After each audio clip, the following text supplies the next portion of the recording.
আসসালামু আলাইকুম এভরিওয়ান। এত সুন্দর করে বেড়ে দিচ্ছে আমাকে আমার হাজব্যান্ড। তো সেদিন চলে গেছিলাম আমার মেয়ে জীবনের দেওরের শ্বশুরবাড়িতে দাওয়াত ছিল। তো আমরা আগেই বলেছি ভর্তা ভাত খাবো, তো এই তো ফ্রাই ভর্তা অনেক মজার মজার খাবার রান্না করেছিল আন্টি।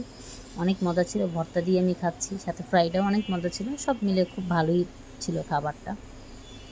আর আমি দেখেন আস্তে আস্তে মেখে খাইতেছি আর খাইতেছি, আর সব কিছু আমার হাজব্যান্ড দিতেছে। আর এটা হলো শুটকির বড়া। শুটকির বড়া এরকম কে কে পছন্দ করেন? আমি কিন্তু শুটকি বড়া, শুটকি বলতেই অনেক পছন্দ করি। শুটকি আমার অনেক পছন্দের একটা খাবার। এই তো আমি খাচ্ছি আর খাচ্ছি। যারা যারা এরকম খাবার খেতে পছন্দ করেন তারা একটু কমেন্ট করে জানাবেন আমার মতন কি এরকম ভাত দিয়ে ফ্রাই দিয়ে খান। আমার কাছে তো ভাত, সাদা ভাত অনেক পছন্দ, পোলাওটা ভালো লাগে না এতটা, কিন্তু ভর্তা ভাত এরকম সব মিশিয়ে ভালোই লাগছিলো। তো সবাই লাইক কমেন্ট করবেন, আর অবশ্যই আমার চ্যানেলটিকে সাবস্ক্রাইব করবেন। সব ভালো থাকবেন, সুস্থ থাকবেন। আল্লাহ হাফেজ।